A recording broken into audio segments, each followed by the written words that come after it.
Hari ini kita akan membahas kompetensi dasar 3.3 dan 4.3, yaitu mendeskripsikan dan menyatakan relasi dan fungsi dengan. Welcome to the Math Javanese channel yang akan menemanimu belajar matematika dan bahasa Jawa dari rumah. Don't forget to like, comment, and subscribe. Thank you. Bismillahirrahmanirrahim. Assalamualaikum warahmatullahi wabarakatuh. Halo anak-anak solih dan solihah, bagaimana kabarnya hari ini? Semoga sehat selalu ya. Sebelum kita belajar matematika bersama, yuk berdoa dulu. Bismillahirrahmanirrahim. Raditu billahi robba wa bil islami dina wa bi muhammadin nabiyya wa rasula. Rabbi zidni ilma warzuqni fahma. Amin. Hari ini kita akan membahas kompetensi dasar 3.3 dan 4.3, yaitu mendeskripsikan dan menyatakan relasi dan fungsi dengan menggunakan representasi. Ada kata-kata, tabel, grafik, diagram, dan persamaan. Menyelesaikan masalah yang berkaitan dengan fungsi dengan menggunakan representasi. Apa sih itu relasi dan fungsi, Bu? Relasi secara umumnya itu berarti hubungan, sedangkan fungsi adalah memasangkan ya. Buat apa sih kita belajar relasi dan fungsi? Di terjemahan Quran Surat Asy-Syura ayat 11. Dan pencipta langit dan bumi, Dia menjadikan bagi kamu dari jenis kamu sendiri berpasang-pasangan, dan dari jenis binatang ternak berpasang-pasangan pula, dijadikannya kamu berkembang biak dengan jalan itu. Tidak ada sesuatu pun yang serupa dengan Dia, dan Dialah yang maha mendengar lagi maha melihat. Dari terjemahan Quran Surat Asy-Syura ini mengajarkan kita untuk belajar cara memasangkan sesuai dengan aturan. Contoh, manusia dipasangkan dengan jenisnya, dari jenis manusia juga. Hewan dipasangkan dari hewan, dan karena hewan pun bermacam-macam jenisnya, jadi kita juga harus tahu aturan untuk memasangkannya. Jangan, saya punya ayam jantan, terus saya pasangkan dengan kambing betina gitu ya. Bisa nggak? Nggak bisa. Kita harus tahu bahwa ayam jantan ya dipasangkan dengan ayam betina. Jadi sangat penting untuk kita mempelajari aturan bagaimana kita berhubungan dengan orang lain. Aturan untuk memasangkan sesuatu itu ada aturannya. Hari ini kita akan belajar tentang relasi, fungsi, dan korespondensi satu-satu. Di relasi kita akan membahas pengertiannya, bagaimana sih cara menuliskan, menyatakan relasi, dan fungsi, pengertian fungsi, atau kata lain pemetaannya. Bagaimana cara menulis fungsi, menentukan nilai fungsi itu seperti apa, tabel, grafik, tadi representasinya ya. Terus banyaknya pemetaan yang mungkin dari dua himpunan. Terus ada korespondensi satu-satu, dan pengertiannya. Terus menghitung nilai fungsi jika nilai variabelnya berubah, menentukan bentuk fungsi jika nilainya diketahui. Untuk lebih memahami pengertian relasi, itu perhatikan ilustrasi berikut ya. Jadi kan di situ ada 4 anak, Rafa, Ilma, Laila, dan Bima. Itu mereka gemar bermain olahraga. Rafa dan Bima gemar bermain bulu tangkis. Ilma gemar bermain basket dan renang. Ilma biasanya cewek ya, basket dan renang. Dan Laila gemar bermain voli. Nah, kata gemar ini menghubungkan ya, ada hubungan antara himpunan anak-anak dengan himpunan jenis olahraga. Tadi anak-anaknya ada Rafa, Ilma, Laila, Bima. Himpunan olahraganya ada bulu tangkis, basket, voli, dan renang. Jadi, pada kasus ini, gemar itu adalah relasi yang menghubungkan himpunan anak-anak dengan himpunan jenis olahraga. Nah, udah paham kan apa itu relasi? Karena di sini relasi ada hubungan, berarti harus ada dua pihak. Di dalam matematika itu disebut dengan himpunan.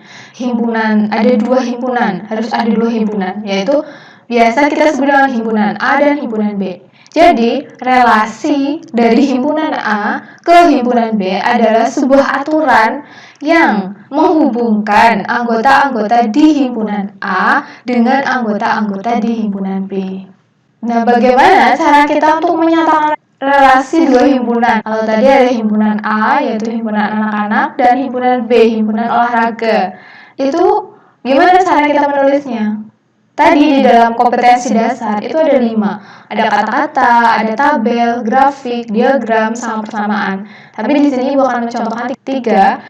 Biasanya untuk tabel dan persamaan itu berupa angka. Kalau di sini kan himpunannya masih berupa secara umum, ya masih nama orang. Nah, jadi contohnya di sini dengan diagram panah ya. Diagram panah, contohnya seperti ini. Ada himpunan anak-anak,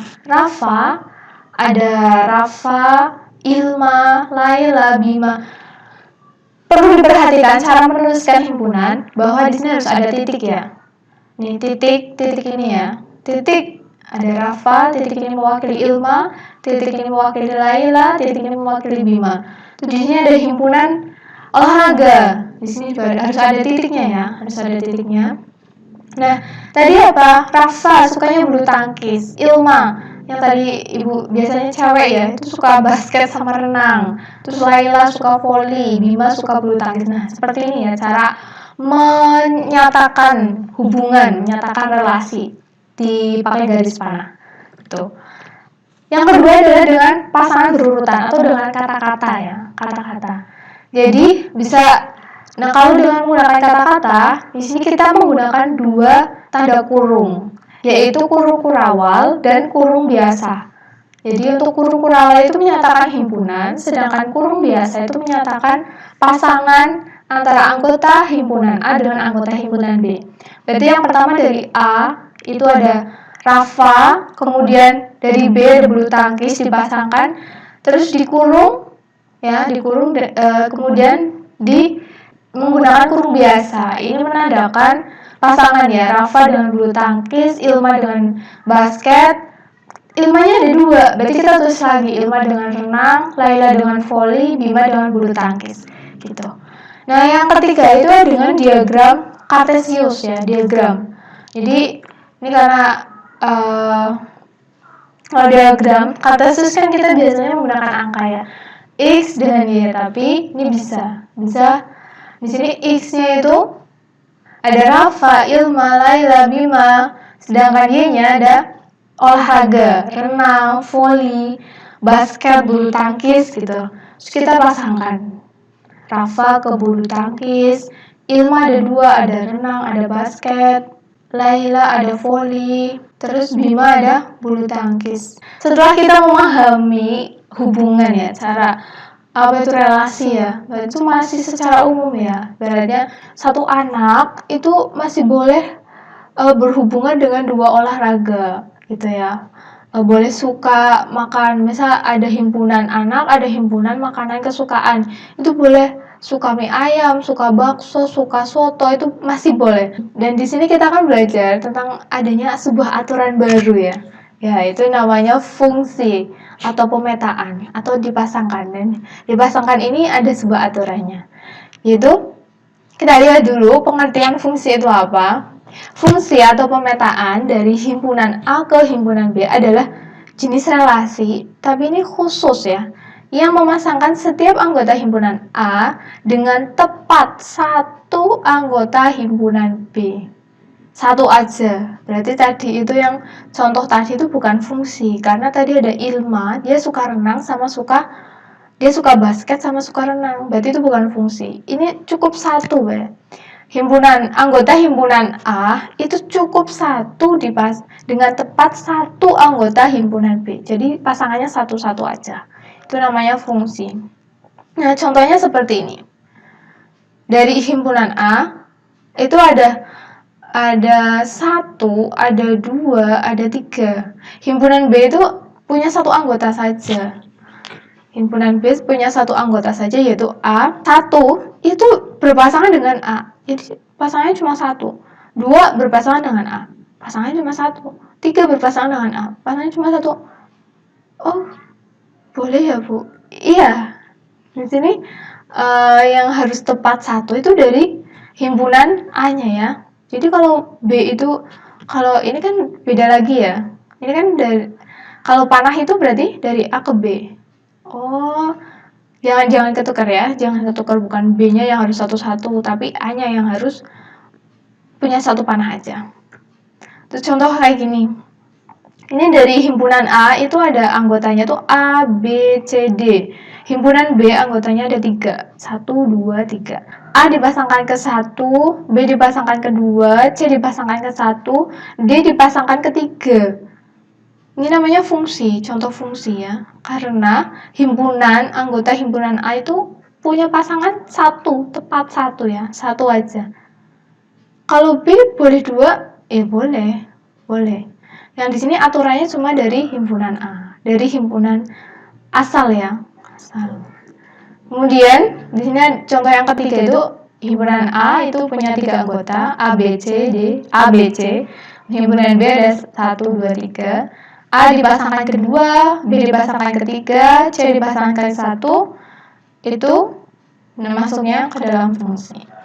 Nah, terus bagaimana cara kita untuk menuliskan fungsi ya, notasi fungsi gitu. Fungsi dari himpunan A ke himpunan B. Jadi, secara matematis itu penulisannya seperti ini. F dari himpunan A ke himpunan B. Artinya apa? Artinya fungsi dari himpunan A ke himpunan B. Gitu ya. Terus, jika A kecil ya, anggota himpunan A, maka pasangan A dalam himpunan dinyatakan dengan fungsi A, dibaca fungsi dari A. Dalam hal ini, fungsi dari A adalah bayangan atau peta pemetaan A oleh F. Jadi seperti ini. Jadi kalau tadi di sini itu adalah fungsi himpunan A ke himpunan B. Kita mengingat kembali bahwa untuk himpunan itu disimbolkan dengan huruf besar ya, huruf kapital, sedangkan untuk anggotanya kita simbolkan dengan huruf kecil. Jadi ya fungsi dari A ke B ini sama, yaitu fungsi dari anggota ya, A itu adalah anggota sebuah bilangan ke pasangannya. Nah, untuk menentukan nilai fungsi bagaimana? Untuk dapat menentukan nilai fungsi, kita harus tahu rumusnya. Ya, ini representasi yang belum kita bahas, yaitu persamaan. Nah, karena kita lebih fokus ke dalam angka-angka, jadi kita butuh rumusnya ya. Contohnya seperti ini, ada fungsi yaitu dari X dipetakan ke 5 min 2X ya. 5 min 2X. Jika daerah asalnya ada negatif 3, negatif 2, negatif 1, 0, 1, 2. Tentukan rumusnya apa, daerah hasil ya, atau kodomain. Domain itu daerah asal. Nah, karena di sini ada fungsi dari X ke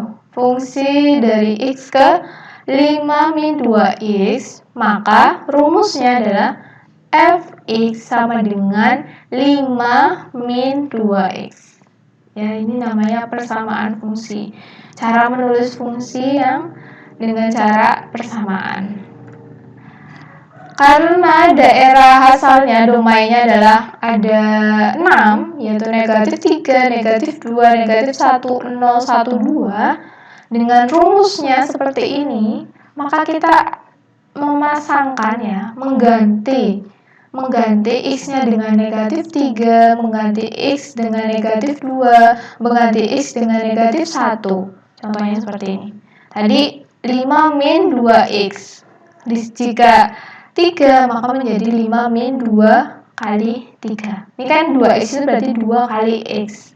Berarti F negatif 3 sama dengan 5 dikurangi ya.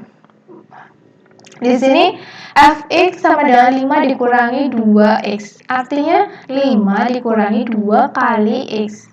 Nah, jika X kita ganti dengan 3, maka 5 dikurangi 2 kali negatif 3, hasilnya 11. Jika diganti dengan negatif 2, 5 dikurangi 2 kali negatif 2, hasilnya 9. Jika X-nya diganti negatif 1, 5 dikurangi 2 kali negatif 1 hasilnya 7. Jika X-nya diganti dengan 0, 5 dikurangi 2 kali 0 sama dengan 5. Jika X-nya diganti 1, 5 dikurangi 2 kali 1 hasilnya 3. Jika X-nya diganti 2, 5 dikurangi 2 kali 2 hasilnya 1. Nah, di sini kita mendapatkan ada 1, 3, 5, 7, 9, 11. Jadi, daerah hasilnya dari fungsi f adalah 1, 3, 5, 7, 9, 11. Selanjutnya, kita akan belajar tentang representasi fungsi menggunakan tabel. Ya, menggunakan tabel. Tadi kita sudah menggunakan persamaan, sekarang kita menggunakan tabel. Tadi kita sudah belajar bagaimana cara menentukan nilai fungsinya ya. Jika variabelnya diketahui, berarti jika nilai X-nya diketahui, kita sudah dapat menentukan nilai variabelnya. Nah, untuk memudahkan ya, lebih memudahkan itu kita bikin tabel seperti ini. X-nya berapa, kita tulis di atas, kemudian hasilnya berapa, kita tulis di bawah. Atau bisa seperti ini ya, X-nya ke bawah, terus Fx-nya di sampingnya. Kita juga akan belajar tentang grafik. Kalau tadi ada grafik fungsi. Yes. Kita balik lagi ke koordinat kartesius ya, bidang koordinat kartesius. Kalau tadi itu yang ke bawah itu ada, kalau tadi yang di bagian mendatarnya itu ada nama-nama anak, bagian yang vertikal itu ada olahraga. Nah, sekarang kita balik ke bentuk awal bahwa di bidang kartesius ada sumbu X dan sumbu Y, ya. Dan ini ada contohnya ya. Ini ada notasi fungsi dengan memasangkan X ke X ditambah 2. Tadi Fx itu X ditambah 2. Daerah asalnya kita tentukan dulu. Tadi 1 kurang dari X kurang dari 5. X-nya itu adalah bilangan asli. Jadi ada 1, ada 2, ada 3, ada 4, ada 5. Nah, tadi untuk memudahkan, maka kita tulis X-nya di sini, di atas. 1, 2, 3, 4, 5. Boleh vertikal ya, boleh ke bawah atau ke samping. Terus kita tuliskan bayangannya. Ya, bayangan atau pasangannya. X itu dipasangkan ke siapa? Dipasangkan ke X ditambah 2. Jadi 1 tambah 2, 3, 2 tambah 2, 4, 3 tambah 2, 5, 4 tambah 2, 6, 7 tambah 2, 5 tambah 2, 7.